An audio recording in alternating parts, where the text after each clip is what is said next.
Do you have tardive dyskinesia? Do you suspect that you might have it? Fear not, tardive dyskinesia, also known as TD, is very difficult, but at least we're not in the dark ages anymore and there is treatment. I will explain.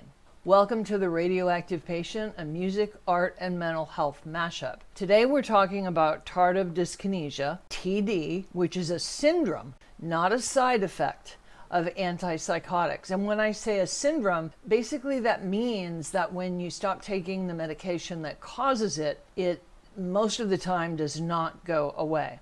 So getting down to tardive dyskinesia, what is that Greek or Latin anyway? The word root tar, T-A-R, is for tardy, which means late stage, something that happens after years of taking antipsychotics. For the most part, some people get tardive dyskinesia a few weeks after they start taking Abilify, Latuda, Vraylar, medications like that. Dys, D-Y-S, is dysfunctional, abnormal, not the way it should be. And the word kinesia means muscle movements. So we're talking late stage, abnormal muscle movements. The involuntary muscle movements most typically strike people in their face, eyes, and mouth. But it can also be in your trunk, your waist, your shoulders, your legs.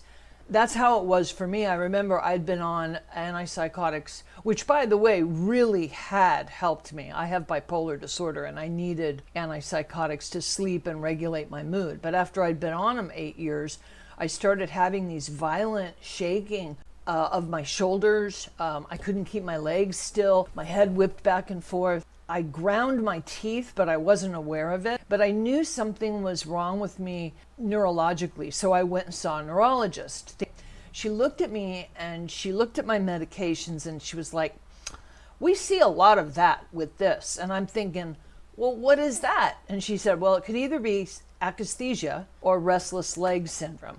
And I thought, aren't I too young for that? I was 54 at the time. Anyway, she gave me samples for Requip, which is for RLS. They didn't work. She gave me Mirapex, which also is for RLS. That didn't work. And for the next 3 years, I saw neurologist after neurologist after neurologist, only to be turned away and told things like, you're a walking ambulance. What you've got is psychosomatic.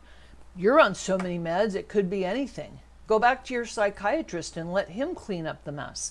And I'm thinking, what is causing this? And then I saw a lawsuit against the very same medication that I had been taking in very high doses. It said, if you have taken Geodon and you've come down with tardive dyskinesia, call our offices. You may be entitled to compensation. And that is when I knew there was a direct link between the antipsychotic that I'd been taking and tardive dyskinesia.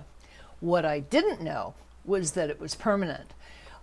I mistakenly thought that if I reduced the amount of medicine that I was taking, and very slowly, right, over a period of like a year, that my brain would reset and I would bounce back. But what happened instead was my symptoms exploded, a syndrome called withdrawal emergent syndrome. There was no treatment for tardive dyskinesia by the time I finally did get diagnosed in 2011. So that's like 3 years of going to see neurologists and getting really discouraged, losing sleep, having my mood become mixed, which basically means I was berserk, pushy, strident, didn't make sense all the time, and I lost friends. My family looked at me weird.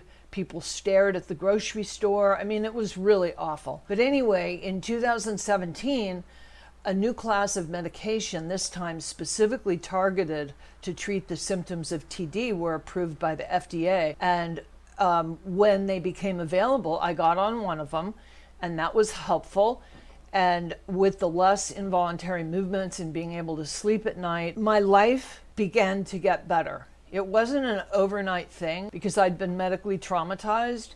And I knew that at some level that I was really disturbed. So I went and I enrolled in dialectical behavioral therapy. It's called DBT. I am still in that program. So anyway, cool t-shirt, right? Guess what? I just found out that there's a nonprofit organization that is dedicated to people living with tardive dyskinesia. It's called National Organization of Tardive Dyskinesia. We did a campaign. Oh, I'm a volunteer. I should have mentioned that. I've been volunteering for them for 6 months.